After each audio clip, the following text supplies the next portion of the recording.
Welcome back to a brand new video. Happy October 1st, and I hope you enjoy. This video has been a long time coming, but a updated review on Nightmare on Elm Street 2010, me defending this movie. Here comes the pitchforks, but I'm sure a lot of people is going to agree with me on this. So let's start off with the negatives, the things I just hate about this movie, and most people can't agree with me on that. So I think we need to get this stuff out of the way first. The CGI effects are horrible. The CGI effects are horrible. Freddy's makeup is horrible. It's just mostly just straight up CGI. But, yes, there's a but. It's more so in the close ups for me. Let me explain. In certain shots, the CGI makeup doesn't look like it's the worst thing in the world. Now, should have his makeup been full CGI? No. They was going for a real burn victim look, which I think, you could have pulled that off with practical effects and made it look really, disturbing and just creepy. Which they was actually going to go some sort of route of going more disturbing with the makeup and maybe even going practical. But I believe it was New Line staff to be like, no, we can't do that. So studio interference, right there. But back on topic, yes, the CGI effects are bad. Yes, the CGI makeup is bad. But there's two shots that I could think of where the makeup doesn't, CGI doesn't look that bad on Freddy's face. That's a scene in the preschool where he's like, ready or not, here I come. The second one would be the scene where like he's in the classroom. He's like, you shouldn't fall asleep in class. Those are the two scenes where the CGI makeup doesn't look that bad to me personally. Once you start getting close up, start doing close-ups and all that, yeah, you can tell it's CGI and it's horrible. A lot of the kills are bad in this film because it's straight up CGI. But one of the kills, I thought it looked pretty good. I thought it was pretty clean. That's the scene where Freddy's like basically whole arm goes straight through the guy in prison. I thought that was a pretty cool looking scene. But yes, some of the kills are bad because again they're just straight up CGI. And maybe that goes partly into the reshoots and stuff, which I will get into like later on in the video because um, maybe like there's so much CGI in this film because the actual cut, yeah, I said actual cut because I'll get into that here in a minute, had more, at least more practical stuff going for it. I'm assuming New Line stepped in like, no, we're going to reshoot all of this and we're going to just CGI it all just to save time and money. Guarantee you that's possibly maybe what happened. Like I said, back on topic of things I don't like, CGI, all that. The other thing is Nancy. I do not like Nancy in this film, and it's more so the actress herself. People try to defend her. Me, I'm not going to go easy. Why did they cast her in this role? If you do your research on the film, you would know that she did not even know who Freddy was. She didn't even care for this character. They just hired her on the spot. That was that was that was bad. like, um, but hey, that's New Line, you know. But back on topic again. Um, I believe her name was Chris, the girl with the blonde hair. Um, that actress should have played Nancy because she really was into her role. You could tell that she was really into her role, especially like in the classroom scene. She was really into her role. She should have played Nancy. Like if I was in the casting room, I would have saw her performance and then the girl who played Nancy her performance. I was like, you know what? We should swap this out. She should play Nancy and she should play Chris. Personally. But so let's get into the positives and things that I do enjoy about Nightmare on Elm Street 2010, hence the title of the video, defending this movie. And I think in general, more people need to give this movie a chance and they need to come around to it. And I do feel bad for the director because, again, he was hired to do a job and he did his job all right, especially when it comes to the cinematography, which I will get into right now. I think this is the most atmospheric Nightmare on Elm Street movie. This is the most beautiful Nightmare on Elm Street movie. The cinematography, the lighting, the camera shots are very well done in this film. And there's some iconic Freddy moments. Some of my favorite moments in this film is the drugstore scene, the scene um, at the preschool, the scene in the classroom. There's some really cool Freddy moments, and I think it goes overlooked. The kills are, okay in my opinion. The kills are okay. It's a small thing, but I think the glove is cool.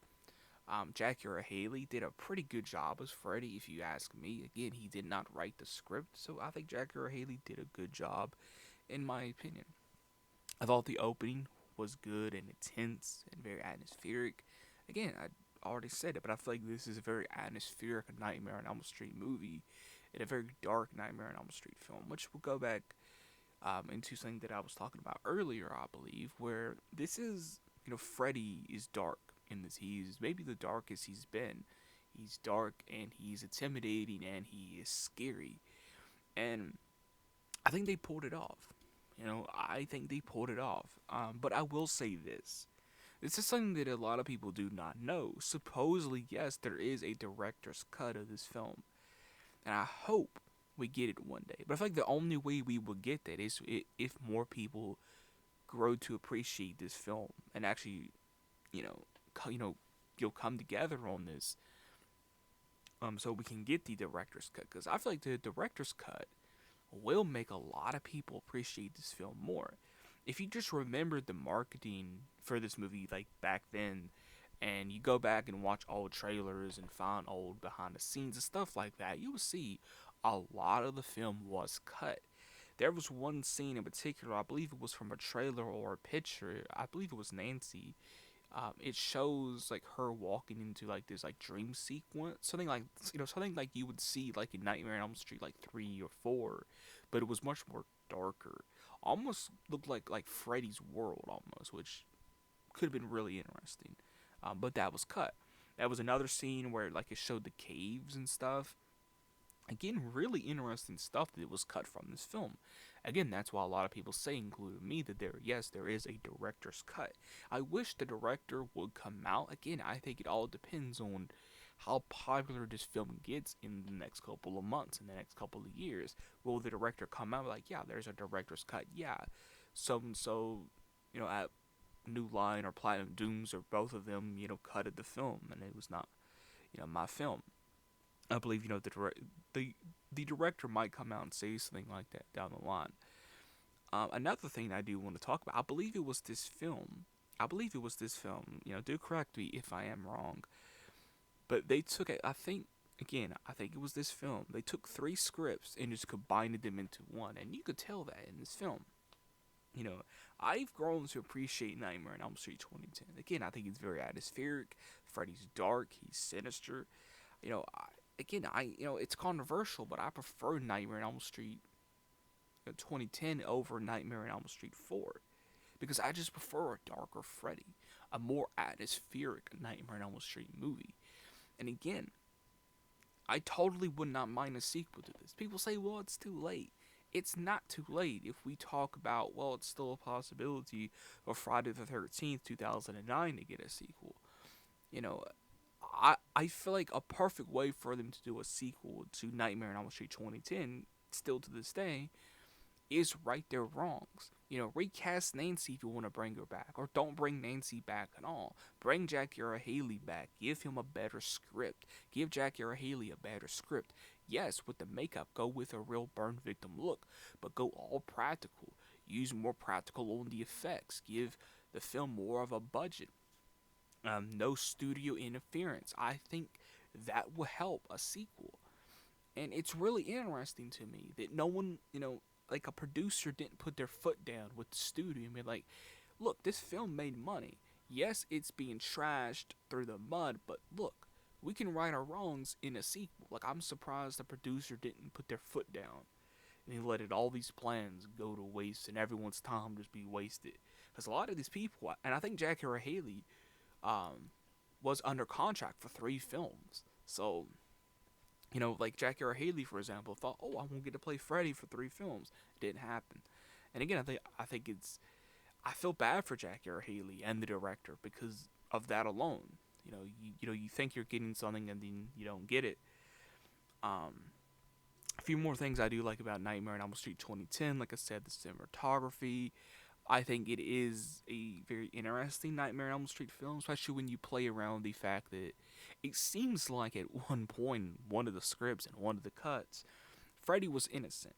Now, how do I feel about that? I'm totally fine with it because I think you could, if you could have written it well enough to go, well, Freddy is innocent, but with a twist. He still was a creep. He stalked some of the adults. He stalked some of the kids. He even almost tried something on one of the kids. He almost tried to kill one of the adults. So, you can go in that direction and say, oh, well, he's still killing. He's killing now because he wants revenge. I know that may come off generic, yeah, but if you write it well enough, you can still make Freddy a monster, but a monster that was just innocent. If that makes any sense. I think it could be done well. Um, and I think maybe that's the direction that they should have just took with this film. And it's been more risky because again, when you watch Nightmare on Elm Street 2010, you could tell they don't know if they want to be the original, if they want to be their brand new, reimagining. They don't know what they want to be, and I think maybe I don't know, maybe that just comes down to the studio being scared. So I don't know. My final thoughts on Nightmare on Elm Street 2010. I will always defend this film as being the best atmospheric Freddy at his best at in my opinion, Freddy at his best, the most atmospheric, the most dark Freddy. Um, and I wish we would still get a sequel to this. I would not be upset about it. So let me know your thoughts on Nightmare on Elm Street 2010. If you are one of the people that hate this film, please go give it another watch. Go give it another try because it deserves it. It deserves that, in my opinion. But like I said, let me know your thoughts on Nightmare on Elm Street 2010 in the comments below.